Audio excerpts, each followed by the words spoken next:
Isang magandang araw mga kaparmers. Welcome na naman muli sa ating YouTube channel. Ito yung mga libangan ng ating mga alagang manok. Pwede sa isda, pwede sa alagang palaka, pwede sa mga koi, sa mga maliliit na isda mga kaparmers. Pwede ito yung pagkain.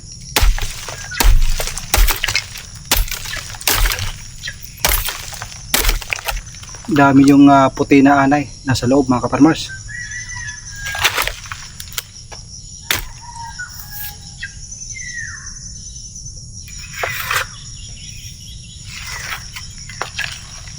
Snack nila to. Naghahanap ako ng wild ubi mga kaparmers para sa ating mga alaga. Mayroon ako nakita dito na isang araw na daanan ko. Ayan yung kanyang dahon. Tumutubo lang ito sa mga gubat mga kaparmers. Mayroong katabi kurot kung tawagin dito sa amin. Malaki yung laman yan. Sa Tagalog masakit yung kurot. Dito sa probinsya pwede pang survival, pwede pagkain yan pag walang bigas. Hindi natin nahanap yung laman sa puno dahil napakasukal mga kaparmers. Ito yung Blue-Ternate herbal ito mga kaparmers. Nakita ko sa Thailand pinapakain nila ng mga alagang heritage chicken.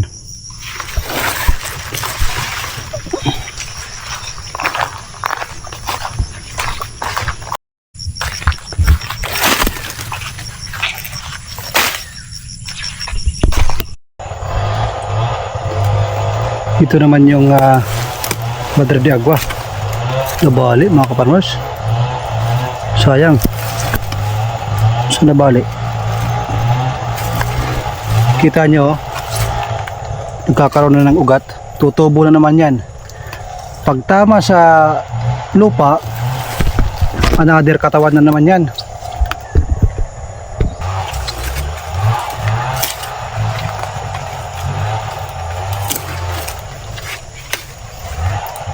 Hina-harvest ko.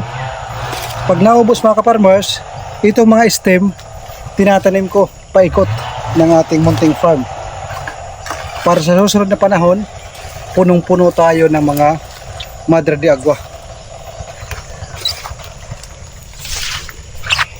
Kasama din yung insulin na ating hina-harvest dahil marami dyan sa paikot sa ating lupa. Marami yung ating mga kaparmers na nagtatanong kung ilang hektar ba yung ating lupa or kung gaano kalawak. Itong aking nabili na lupa mga kaparmers ay nasa almost ano lang to, 8,000 square meter. So 2,000 na square meter na lang, 1 hectare na siya mga kaparmers. Hanggang doon sa dulo. Ang 8,000 square meter malawak na mga kaparmers. Pwede tayo makapaglalagay dito ng kulungan ng kambing, baka sa susunod, at iba pang mga alaga. Tulad dito, meron tayong heritage chicken. Gagawa ako doon sa may harapan. Dito sa part na ito, gagawa tayo ng kulungan. Iba't ibang kulungan. Lahat ng ating mga alaga magkakahiwalay. Yung ating in-order na Peking duck, 50 pieces.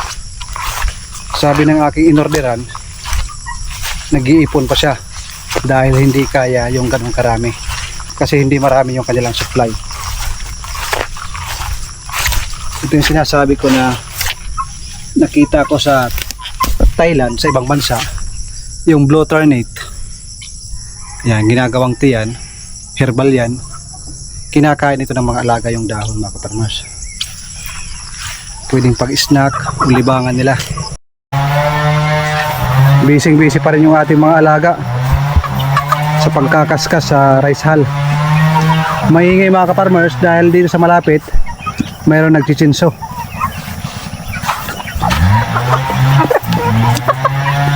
Yung roster natin walang kabusukan mga kaparmers oh. Siya yung pinakamatanda dito.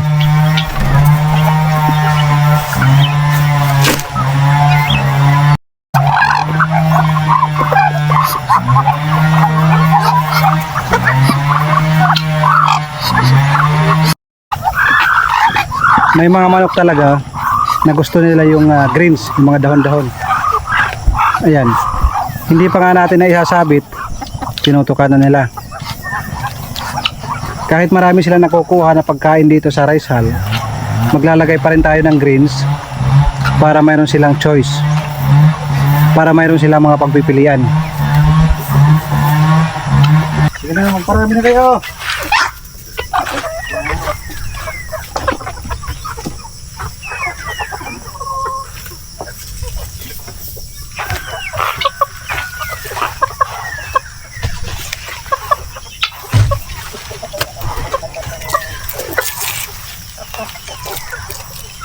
Sa araw na ito mga kaparmers, aalis na naman ako dahil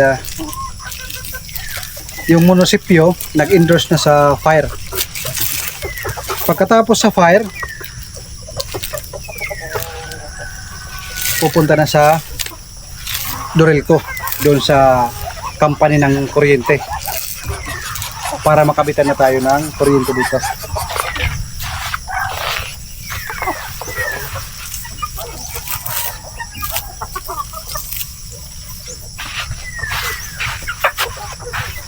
Kahit meron tayong mga patuka sa ating mga alaga, mas mainam na mayroon silang iba't ibang mga greens na natutuka dito sa ating loob ng kulungan, mga farmers.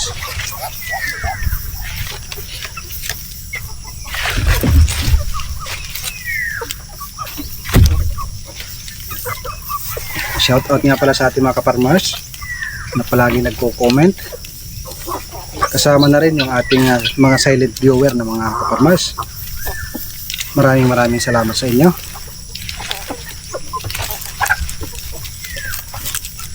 Kung hindi na ako pupunta sa fire, kami ni Mrs., gagawa sana ako ng kulungan.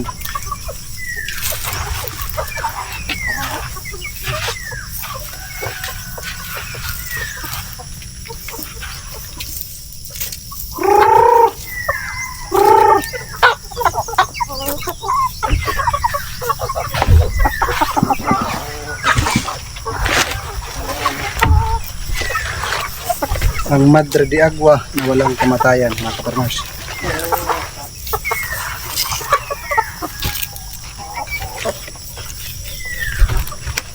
Doon sa aking nabilhan ng mga manok, mga kaparmers, napansin ko kulang yung kanyang patuka at para bang nahihirapan siya sa patuka. Pag purong commercial feeds ang inyong ipapakain sa inyong mga heritage chicken, may kabigatan.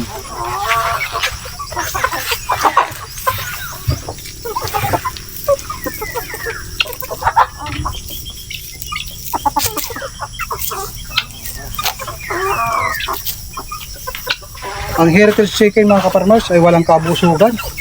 Kahit busog na, tuloy pa rin ang pagtuka.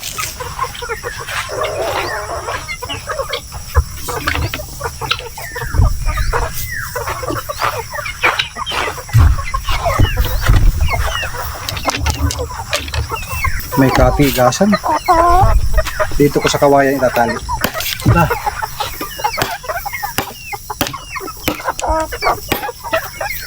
Wala din. Walang pag-asa sa kawayan.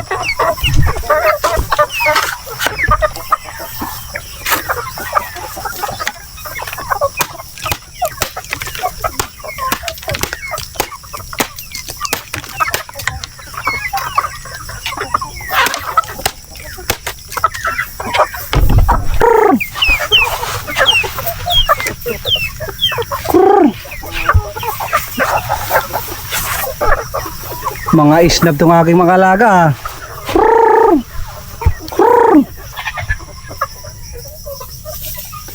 Ayaw nyo akong pansinin ha, porkit meron kayong rice hull. Sa unang video natin, grabe, ayaw nyong tigilan ito. Ngayon ayaw nyong pansinin. Pambihira naman. Ito sa mga native natin, oh.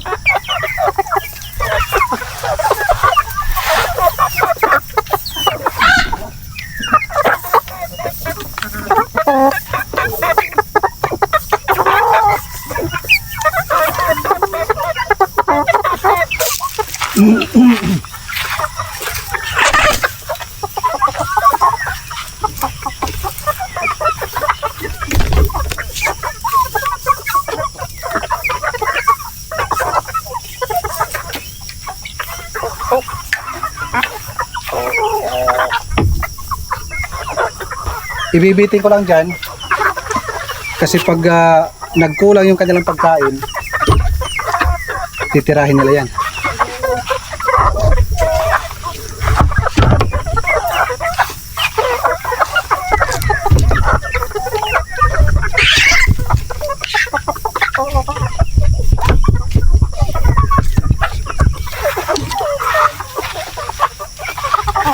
Sa mga hindi ho nakakaalam, ito ho ay bahay ng anay. Ang anay mga kaparmers ay dalawang klase. Mayroon sa ilalim sa lupa, yung tinatawag na bahay ng nuno sa punso, anay yun. Ito naman, anay sa mga kahoy. Mga anay na nagbabahay sa itaas ng kahoy mga kaparmers. Yung insulin mga kaparmers, tinitira.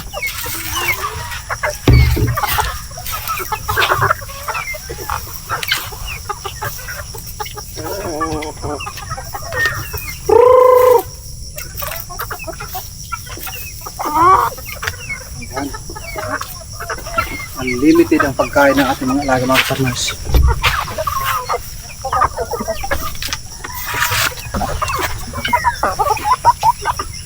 Kanya-kanyang trip yung ating mga alaga. Yung Black Astrolog at saka yung RIR, dito sila busy.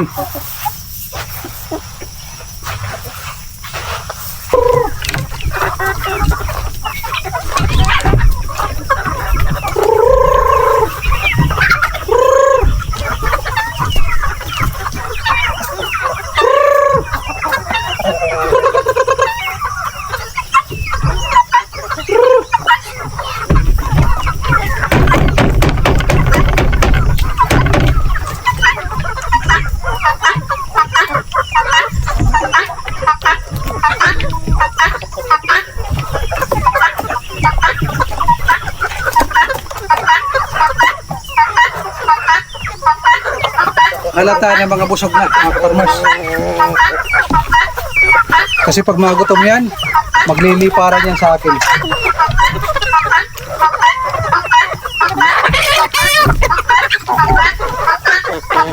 Mayroong natira mga kaparmers. Ayan na lang yung natira sa kanilang pagkain. Pero hindi abutan ng 30 minutes. Uubusin yan.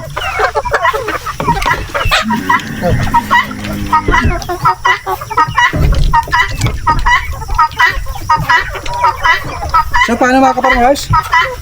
Ako muna iaalis papunta sa fire para mag-apply kami ni Mrs. para sa pagpapakabit ng ilaw. Pagkatapos nun, doon na sa doril ko yung company ng kuryente at saka mag-i-schedule na sa pagkabit ng wire. Ibibigay pala sa atin yung drop wire na 200 meters galing dito sa bahay papunta doon sa poste.